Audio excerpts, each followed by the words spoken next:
नमस्कार दोस्तों, रिपब्लिक भारत के डिजिटल प्लेटफॉर्म को आप देख रहे हैं। कहावत है, जो दूसरों के लिए कुआं खोदता है एक दिन वो खुद उसी कुएं में गिरता है।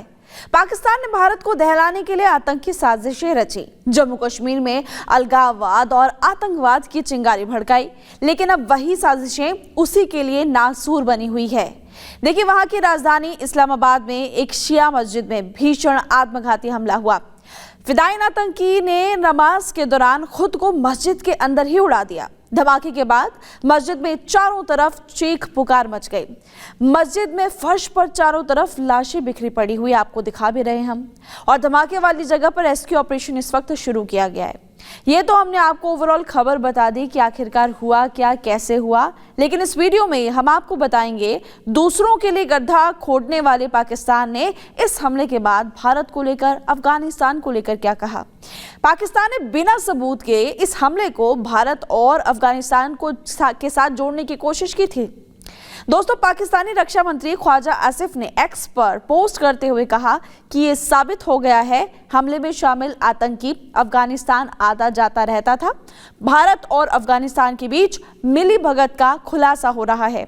इतना ही नहीं, उन्होंने ये भी कहा कि एक शर्मनाक हार के बाद भारत अपनी प्रॉक्सी के जरिए युद्ध लड़ रहा है। अब उसमें सीधे लड़ने की हिम्मत नहीं है।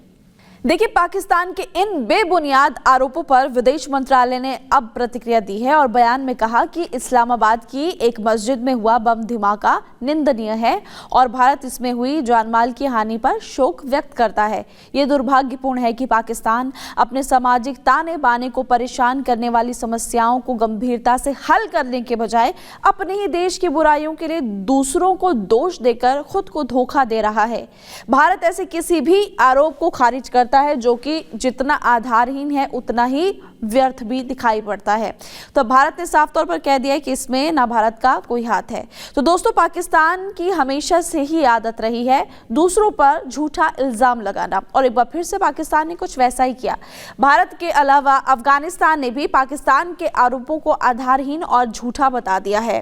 बता दें आपको, 3 महीने पहले ही आत्मघाती धमाके में 12 लोग वहां पर मारे गए थे।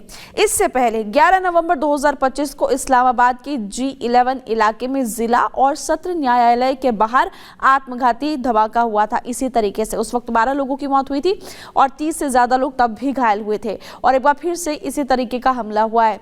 ये वही पाकिस्तान है जो कि भारत के खिलाफ षड्यंत्र रचता है, जो हमेशा भारत के पीठ पीछे वार करता है।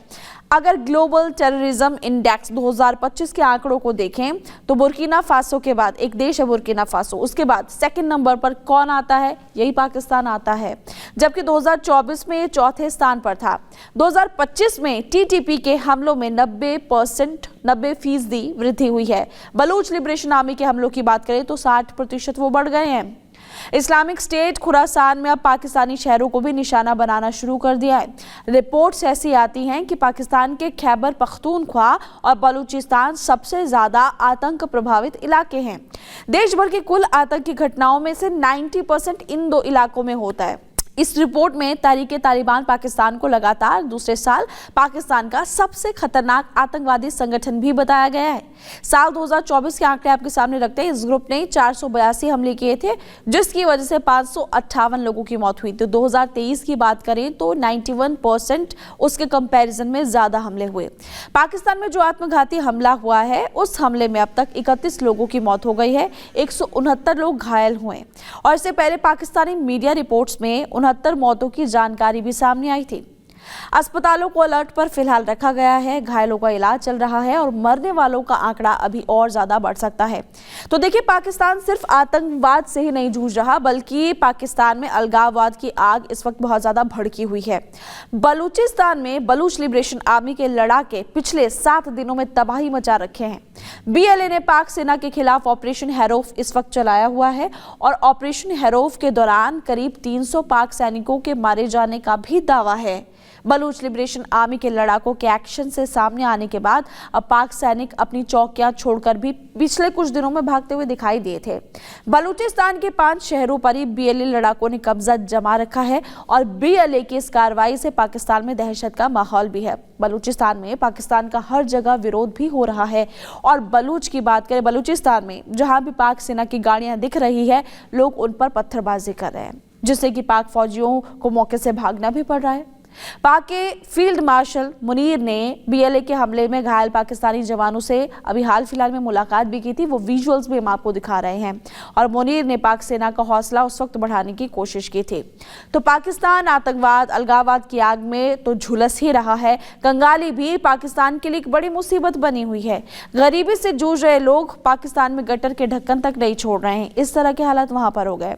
तो इस वीडियो के जरिए हमारा बताने का यही मकसद था कि पाकिस्तान जो दूसरों के लिए गड्ढा खोदता है, आज उसी पाकिस्तान का हाल बुरा हो चुका है। और आप देख सकते हैं वहां पर आतंकी हमला हुआ, उसने भारत अफगानिस्तान पर आरोप लगाए, लेकिन रियलिटी कुछ और ही थी। इस खबर को लेकर आप कुछ कहना चाहेंगे? कमेंट बॉक्स पर कमेंट कीजिए।